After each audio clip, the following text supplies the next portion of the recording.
কুচু পাতায় বারবার পানি ঢাললেও যেমন কুচু পাতা ভিজে না, ঠিক তেমনি কিছু মানুষকে হাজার ভালোবাসলেও তারা কখনো আপন হয় না। ধরেন অনেক দামি একটি কলম, কিন্তু কলমটার ভিতরে কোনো কালি নেই, তাহলে এই কলমটার কি কোনো মূল্য আছে? ঠিক একইভাবে একজন মানুষ যতই শিক্ষিত হোক না কেন, তার ভিতরে যদি বিবেকটা না থাকে তাহলে শিক্ষার কোনো মূল্য নেই। একটা কথা জানেন তো, ঝরে পড়া ফল থেকেও নতুন গাছের জন্ম হয়। অতএব সৃষ্টিকর্তার উপর ভরসা রাখুন, যেখান থেকে শেষ সেখান থেকেই আবার শুরু। মানুষ কখনো অতীত হয় না, অতীত হয় সময়, আর অতীতের পতিত সময় মানুষকে বানায় ইতিহাস। কথাটা মানলেও বাস্তব, না মানলেও বাস্তব। পৃথিবীতে সবথেকে বড় বেঈমান হচ্ছে সময়, যা একবার গেলে কোনোদিন আর ফিরে আসে না। সবথেকে স্বার্থপর হচ্ছে সুখ, যা বেশি দিন থাকে না।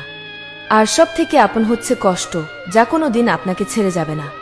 কাউকে কোনো কথা বলার আগে একটু ভেবেচিন্তে মেপে কথা বলবেন, কারণ মুখ দিয়ে যে কথাটা বের হয় সেটা দ্বিতীয়বার ফেরত নেওয়া সম্ভব না।